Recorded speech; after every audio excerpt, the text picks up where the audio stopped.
تمام دیکھنے اور سننے والوں کو میری طرف سے السلام علیکم۔ محرم الحرام کی فضیلت۔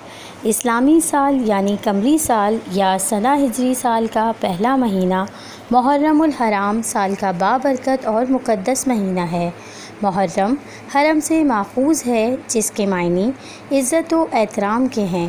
محرم کو محرم اس لیے بھی کہا جاتا ہے کہ اہل عرب اس مہینے میں اپنی تلواریں میانوں میں ڈال دیتے تھے اور لوٹ مار قتل و غارت سے رک جاتے تھے، یہاں تک کہ لوگ اپنے دشمنوں سے بھی بے خوف ہو جاتے تھے اور اپنے باپ یا بھائی کے قاتل سے ملتے تھے تو اس سے کچھ نہ پوچھتے تھے اور نہ کسی سے لڑائی جھگڑا کرتے تھے۔ گویا زمانہ جاہلیت میں بھی لوگ محرم کا احترام کرتے تھے اور اس مہینے میں کسی انسان کے قتل اور جنگ و جدال کو حرام سمجھتے تھے۔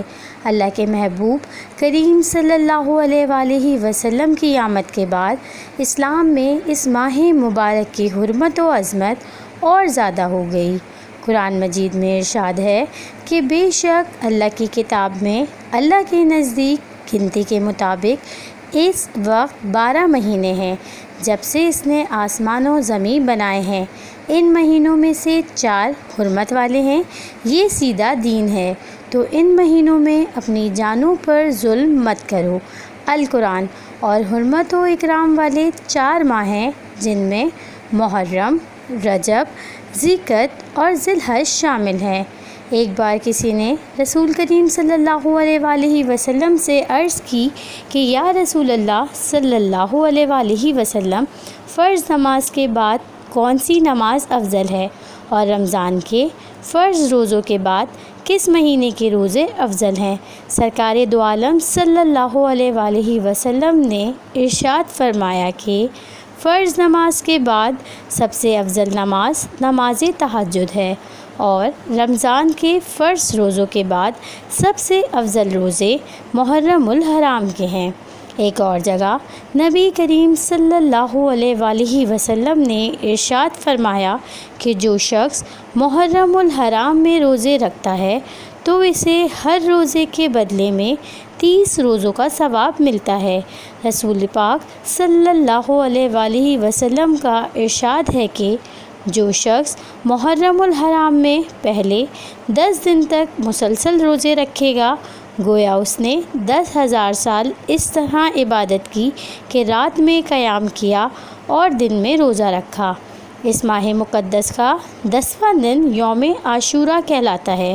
عاشور سریانی زبان کا لفظ ہے جس کے معنی جامع برکات کے ہیں، اور یہ یوم عاشوراء ہر سال مسلمانوں کے لیے جامع برکات بن کر آتا ہے، اس لیے عرب نے اس دن کو عاشوراء کے نام سے موسوم کیا۔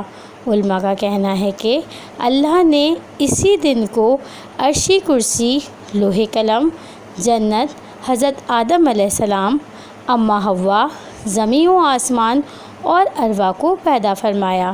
اسی دن حضرت ابراہیم علیہ السلام کی ولادت ہوئی، اسی دن ان کو آگ میں پھینکا گیا اور اسی دن آگ گلزار بنی۔ اسی دن اللہ نے بنی اسرائیل کو فرعون کے ظلم سے نجات دلائی۔ یہی وہ دن ہے جس میں حضرت نوح علیہ السلام کی کشتی جودی پہاڑ پر رکی۔ اسی دن حضرت سلیمان علیہ السلام کو اللہ نے ملک عظیم عطا فرمایا۔ اسی دن حضرت یونس علیہ السلام مچھلی کے پیٹ سے باہر آئے اور ان کی توبہ قبول ہوئی۔ اسی دن حضرت یعقوب علیہ السلام کی بینائی لوٹائی گئی۔ اسی دن حضرت یوسف علیہ السلام گہرے کنویں سے نکالے گئے۔ اسی دن حضرت ایوب علیہ السلام کو بیماری سے شفا ملی۔ اس زمین و آسمان سے پہلی بارش اسی عاشوراء کے دن ہوئی، اور اسی دن نواسۂ رسول صلی اللہ علیہ وآلہ وسلم جگر گوشہ بطول سیدنا حضرت امام حسین رضی اللہ تعالیٰ عنہ اور ان کے گھرانے کی کربلا کے تپتے ہوئے صحرا میں شہادت ہوئی۔ خاندان رسول صلی اللہ علیہ وآلہ وسلم نے اپنی مقدس جانوں کا نذرانہ دے کر سجدہ اور دین اسلام کو بچایا۔ محبوب خدا کے پیارے اہل بیت اطہار نے ظلم برداشت کیے، تیر کھائے، مگر ہر قدم پر صبر و استقلال کی عظیم اور جلیل القدر مثال نظر آئے۔ دراصل امام حسین رضی اللہ تعالیٰ عنہ اور آپ کا گھرانہ رہتی دنیا تک حق و شجاعت کی زندہ مثال ہے۔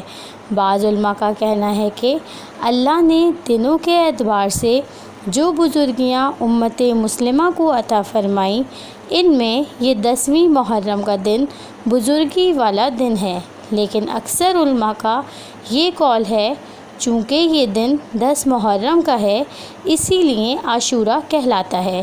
سید المومنین حضرت عائشہ صدیقہ رضی اللہ تعالیٰ عنہا فرماتی ہیں کہ زمانہ جاہلیت میں قریش عاشورہ کے دن یعنی 10 محرم کا روزہ رکھتے تھے، اور رسول کریم صلی اللہ علیہ وآلہ وسلم بھی اس دن کا روزہ رکھتے تھے۔ جب آپ نے مدینہ منورہ ہجرت فرمائی تو خود بھی اس دن کا روزہ رکھا اور لوگوں کو بھی حکم عطا فرمایا، لیکن جب ماہ رمضان کے روزے فرض ہوئے تو آپ صلی اللہ علیہ وآلہ وسلم نے فرمایا کہ جو چاہے عاشورہ کا روزہ رکھے اور جو چاہے نہ رکھے، اس دن کے روزے کی بہت بڑی فضیلت ہے۔ رسول کریم صلی اللہ علیہ وآلہ وسلم نے ارشاد فرمایا کہ اگر مومن زمین بھر سونا خرچ کرے تو بھی عاشورہ کی فضیلت کو نہیں پا سکتا۔